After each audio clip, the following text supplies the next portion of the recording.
Now over the next 4 weeks, I'm going to be using 30-pound dumbbells.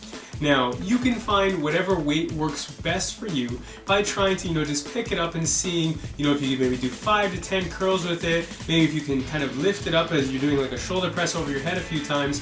You want to have a weight that's not going to make you struggle because you want to do different, very versatile exercises with them, but at the same time, a weight that's still going to be able to give you some resistance. The only reason why I say one set is because I'm trying to keep this as cost efficient for myself.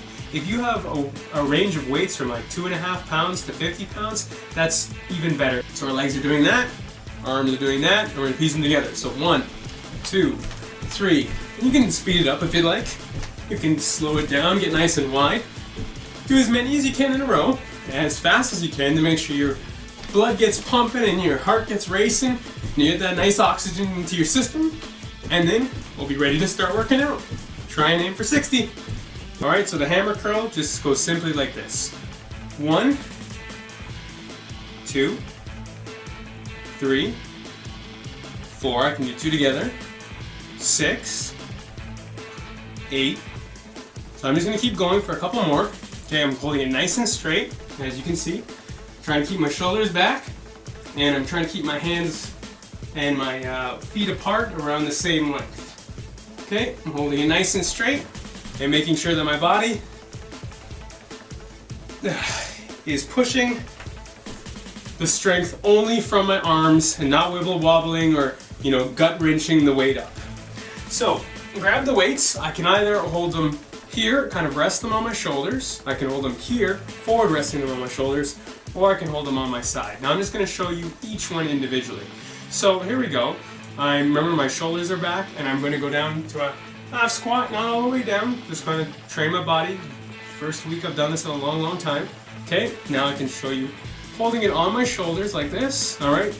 Making sure my stomach is nice and tight. Just gonna go down for a half squat, not too deep, don't want to hurt my knees. And or you can go on the outside, like for instance if you were holding a bar like you would in the gym or at the squat machine or the squat rack. And you're gonna be doing the same thing. Remember holding it. Nice! And down you go. I did opposite breathing there and you could hear the effects of that. So those are your half squats. Do 8 of them or do as many as you like.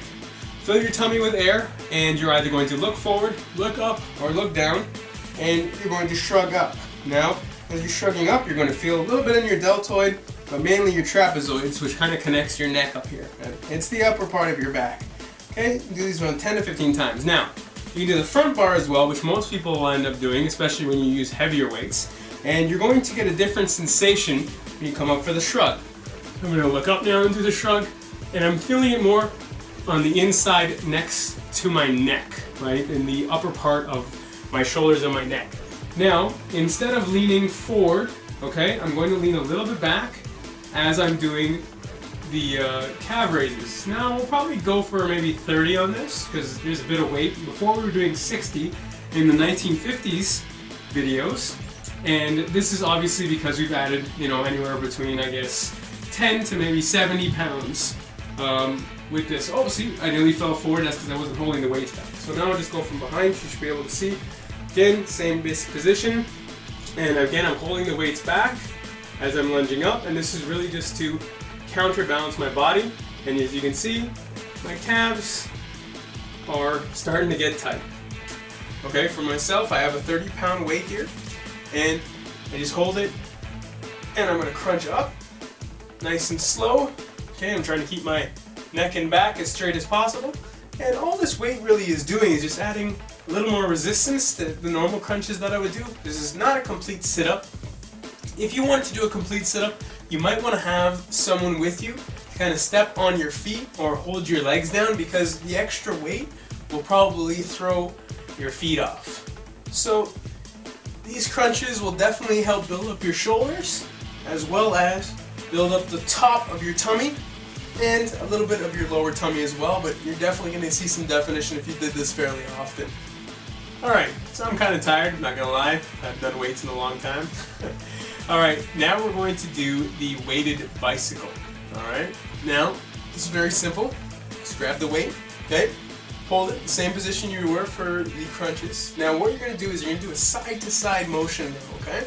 Now, you don't want to go too crazy. You're going to hit your elbow off the floor or anything like that. You just want to go side to side as you're kicking with the bicycle kick. So, here we go.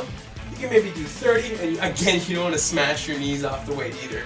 So you got to be very careful with this, okay? Just take your time, and then build up speed if you like, or slow it down.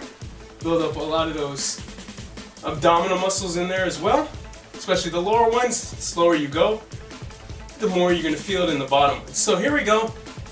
Nice weighted bicycle kick with your hand weight from home. So I hope you enjoyed week 1 of my hand weight workouts. These workouts starting to push my body, which is great. I feel awesome, and I really want to build up my lean muscle mass so that I can burn more calories, get rid of the lingering fat, and try to see some more definition all over my body. If you have a comment or question, or maybe you think there's something I could change, or maybe there's something I could do, drop it in the comments section below. If you want to check out the website, the blog, or anything that pertains to this video, you can see that in the description below. Oh yeah, and if you like what I'm doing, please tweet, double like, share, thumbs up, plus pin, or do whatever you do, and please subscribe.